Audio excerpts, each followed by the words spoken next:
has eaten and settled. The only thing I worry about is after you're eaten and it's warm in here, you'll go to sleep. And you can't do that because I'm presenting you with a history, and it's beyond just Fort Indiantown Gap.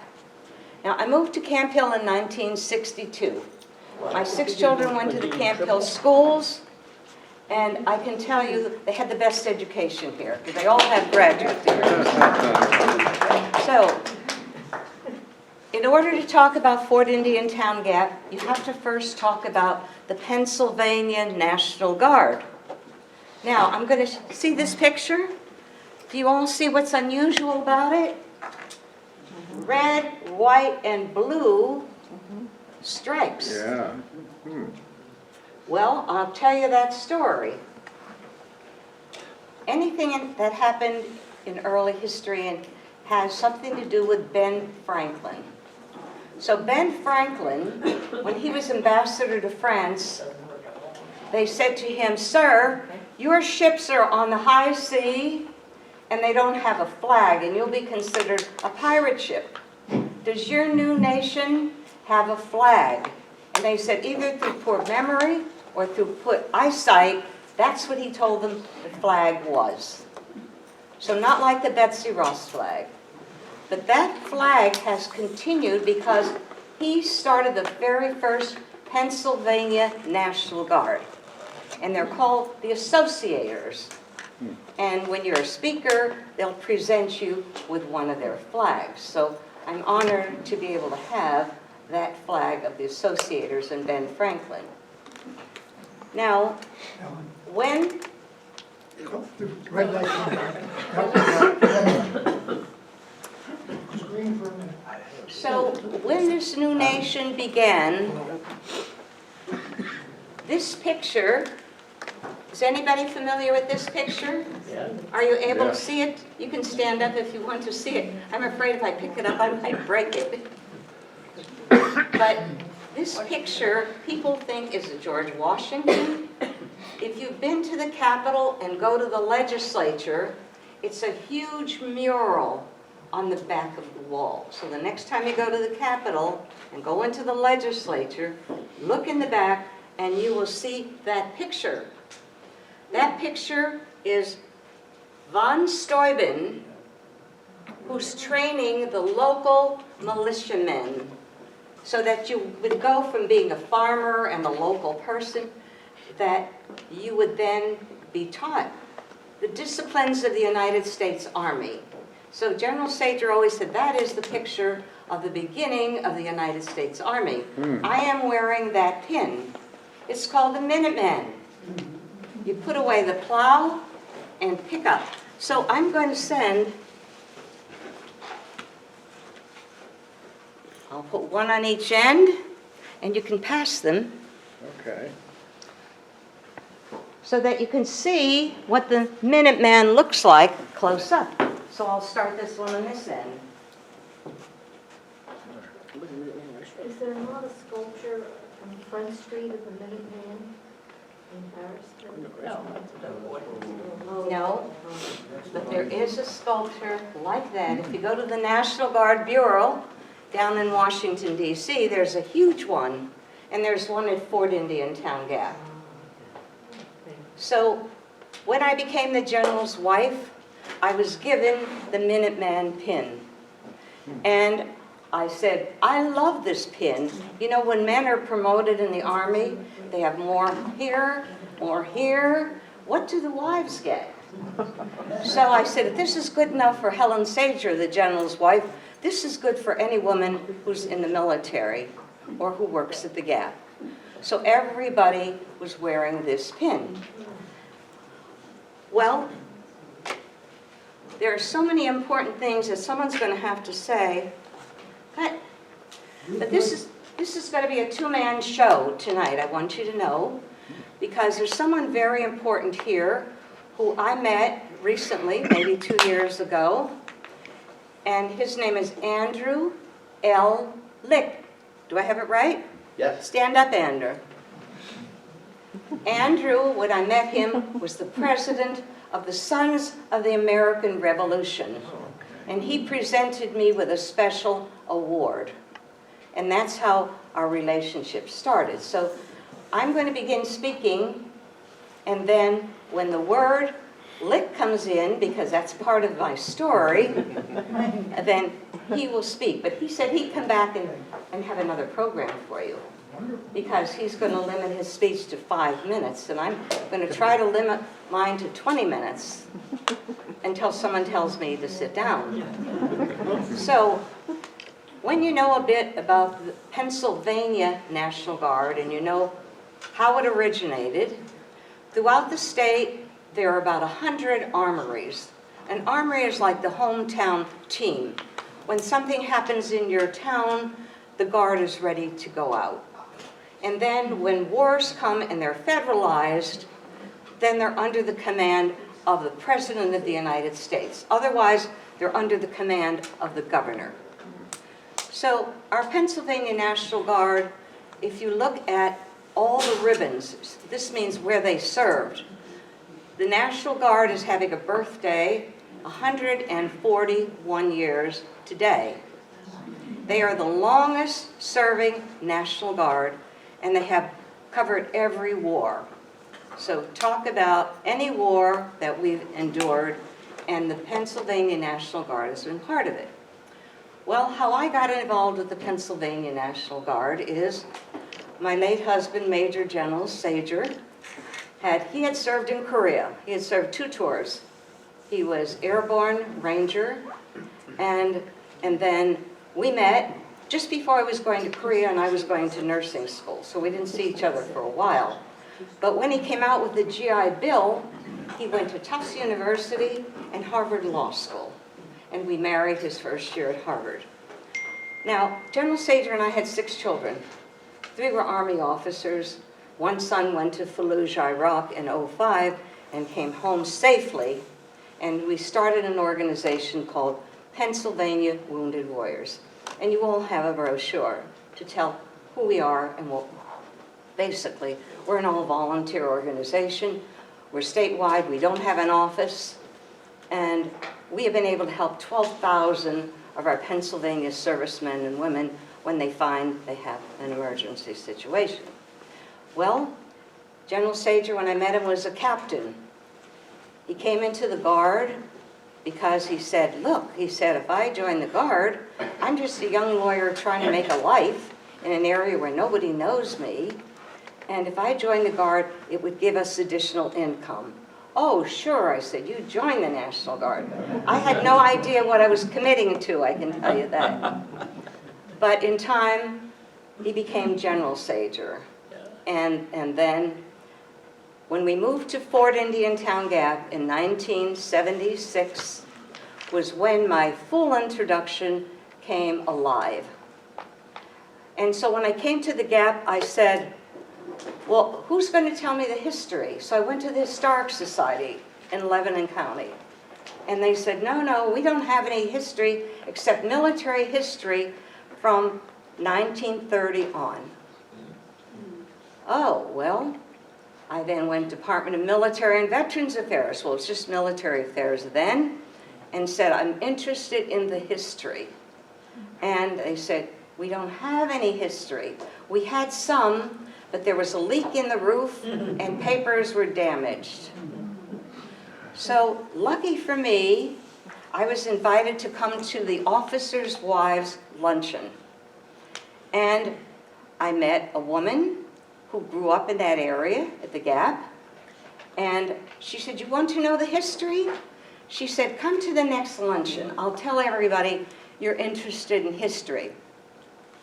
They lined up. They told me stories, all their stories. And I said, wait, I'm going to record it. So I did a living history tape. And the next time I was invited to a breakfast. Everybody at that breakfast had in common one thing. They were all graduates of a one-room schoolhouse. Well, as time went on, I learned more and more history. So in 1930, this is what happened. Fort Indiantown Gap was born. During World War I, the National Guard soldiers all trained at Mount Gretna. But now we're in World War II. World War II, they didn't have enough room to train there. So by right of eminent domain, the state took all of that land. And so what happened to all the people who lived there? They told me their stories. When they knew it was going to be a military post, they had to vacate their farms, their houses, but they loved the area, and so they wanted to be close by. Well, who would you think would own all that land before these people even moved there? A general. A general. And this is the story. Now, it's all in my book, but I can tell you all that's in that book. What he did was, you see, once that land was given by William Penn, who then said, anybody who wants 500 acres, you can have 500 acres. And so this general was able to get that land, and he was of a presidential family. And after he decided, well, I don't need all that land, then he sold it to someone else.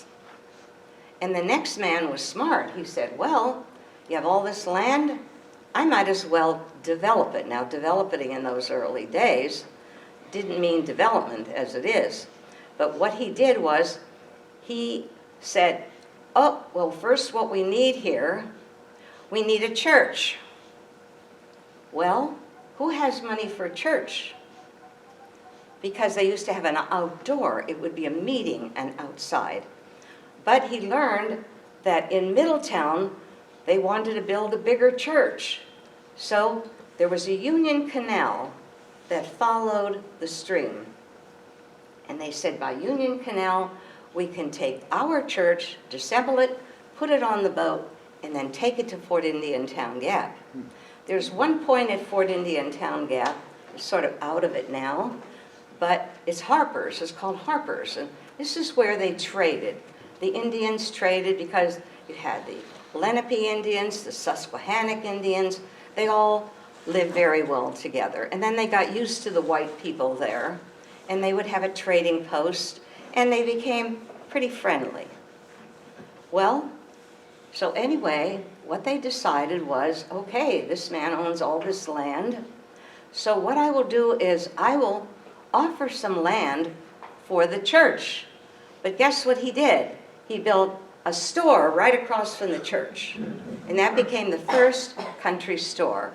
And it was owned by one family, then by another, and when I moved to the Gap, it was called the Miller Store. Well, everybody had a story to tell, and I recorded everything, and from that, I was able to write this book. Now, if you're a student, as I speak in many churches, schools, wherever people ask you to come and speak, I find that young children today, very young children, don't even recognize who George Washington is. So when we started our Pennsylvania Wounded Warrior program, it's almost 13 years now since we started, and General Sajer said, well, George Washington gave the first Purple Heart during the Revolutionary War.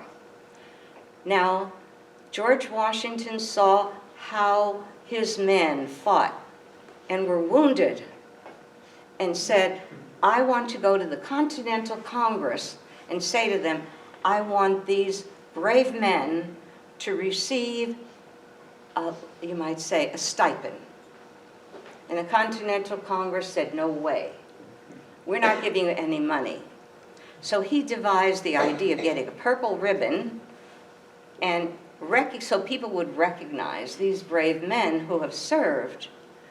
And then in time, if you look at the picture, if you look at the actual Purple Heart, you will see the profile of George Washington there. But originally, it started out with a little purple ribbon. So what is important now is the work that we've been doing. We have been working with our wounded warriors. So we're saying we're working with those who have physical problems, mental problems, emotional problems, because what has happened with these soldiers, and it was first happening to them when they came back from Vietnam. When I speak to school students, I say to them, in the early wars, the enemy was here, and we were here, and then came Vietnam. And that's the first time we had guerrilla warfare, and soldiers came home and people say, what's happening to them? What's wrong with them? Well, the problem is the same problem we see now in the present wars. Traumatic brain injury, post-traumatic stress, and we found in Pennsylvania there was no organization. So when I called Wounded Warrior Project a couple of years ago, I said, we're starting an all-volunteer, statewide, nonprofit, 501c3 corporation. We don't even have an office. With computers, we all work out of our own homes. So when $1 is donated, 96 cents of that dollar directly helps our servicemen and women. So when I wrote the book, I said I want the money to go to Pennsylvania Wounded Warriors. Our soldiers raised their right hand to defend the nation and the Constitution against all enemies, foreign and domestic. So you'll see in the book, all the donations go there. Now back to Fort Indiantown Gap. So as all of these people began telling me their history, and General Sajer said, well, we came to the Gap and there was no war. In 1986, there was no war. But Fort Indiantown Gap was leased by the Army. So it was literally an Army post. Although the Guard trained there, and there was a headquarters for both the Army and for the Guard. Well, when General Sajer was a younger soldier and went down to AP Hill for their annual training, 2 weeks, he was all excited. He said, you know, he said, if you go down to AP Hill, he said, they had an old barn, and they converted this barn into a lodge. So it had bedrooms upstairs, and then it had a nice dance hall and a wonderful place for soldiers to be. He said, we're going to find a barn one of these days.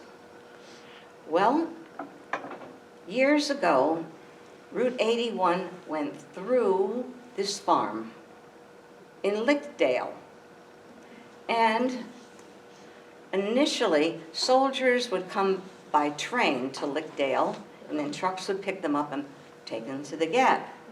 But once 81 cut through the land, there was nothing left. There was a barn. And so General Sajer went to the family and said, what are you going to do with this barn? They said, well, we hired the Amish to take it down. It was a beautiful bank barn. And we will probably sell it because there's a little bit of land, and maybe we can build a motel, which they did, and a fast food restaurant. So General Sajer said, if you give this to the Pennsylvania National Guard for $1, we will strip it, clean it, clear your land with our engineers.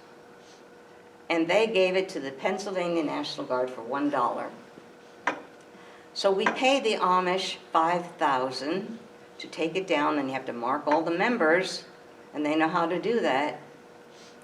And then when the right time came and we were able to raise enough money, because there was no state money for it, and there was no federal money, it was money that was donated by old organizations, old regiments that had money. And so when they heard that we were going to rebuild that barn, they were willing to make a contribution to it. So that leads me into my what I call your co-performer. Sure.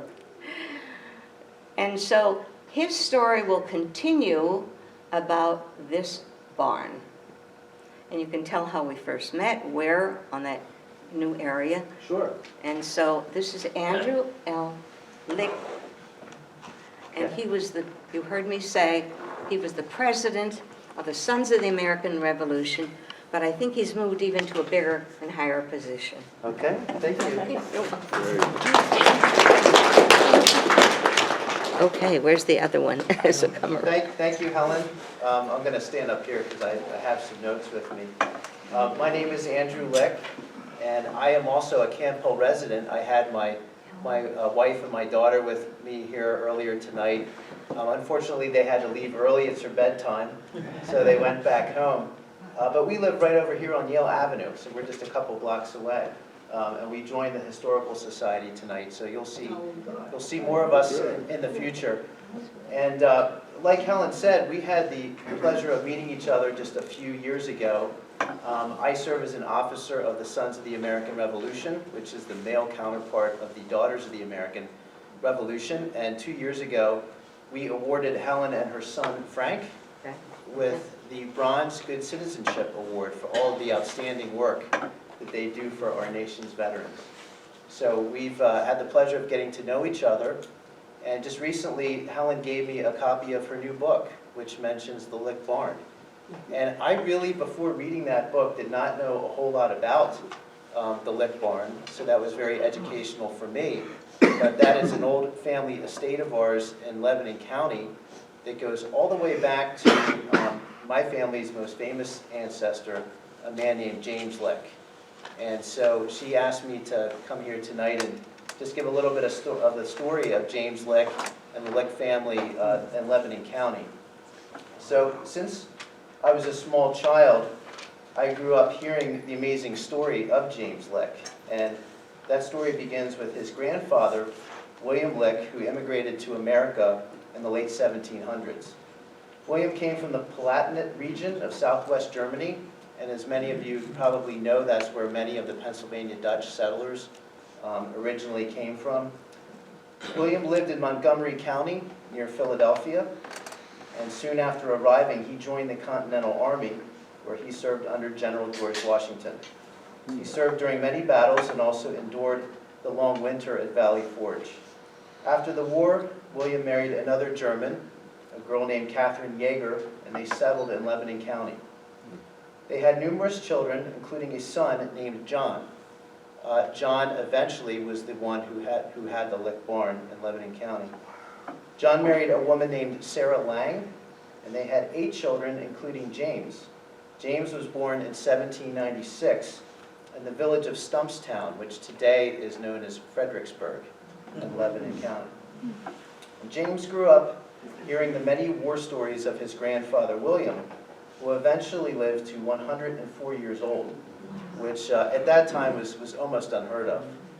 James also learned carpentry from his father, John, and he had a natural talent for it. Under the apprenticeship of his father, he became a master craftsman, and he helped his father build cabinets and furniture for the local townspeople.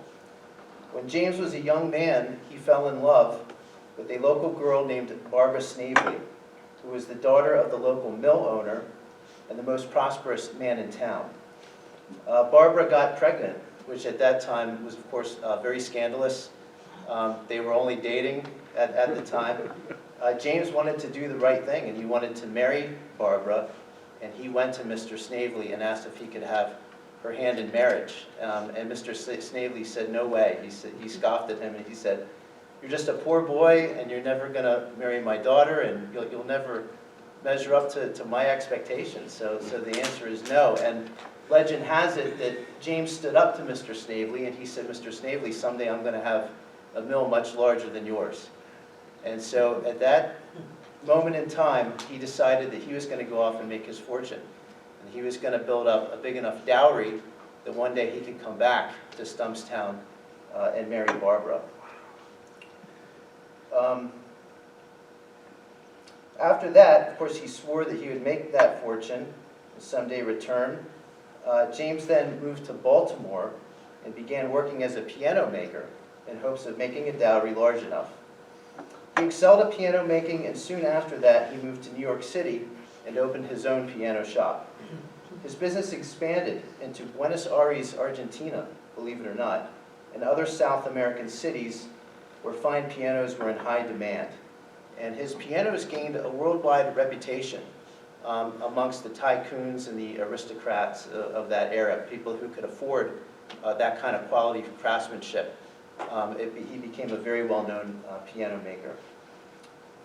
His business thrived, but he faced difficulties in that he did not know how to speak Spanish, and he also had to deal with the political turmoil in Brazil at that time, which is between the Spanish and the Portuguese, who were often battling one another. In 1825, he took a year-long trip to Europe, and when he returned, his ship was captured by the Portuguese, and he and other travelers were held as political prisoners in the town of Montevideo in Uruguay. And believe it or not, James escaped that prison, and he returned to Buenos Aires by foot. In 1832, James returned to Stumpstown in hopes of reuniting with Barbara Snavely and their young son, who was named John Henry, only to find that she had given up on his return and she had married another man. He left heartbroken and returned to his business operations, spending his time between Brazil, Chile, and Peru. And during the Mexican-American War, he started to anticipate the future annexation of the state of California. And he saw that as a big business opportunity because he knew about the American West and all of the new hype and the talk about what was going on there. So he decided to head to the state of California. And James arrived in San Francisco Bay in 1848 with his tools, his workbench, $30,000 in gold, and 600 pounds of chocolate, which at that time was everything in his possession. James was able to sell the chocolate quickly, and after doing so, he sent word of his success to his old friend Domingo Girardelli in Peru, who later moved to the same area and created the Girardelli Chocolate Company. They remained close friends throughout his life, and sensing increasing opportunity, James took the money that he had made from selling the chocolate and his own coffers and began to buy up real estate all around San Francisco, including Catalina Island off the coast of California.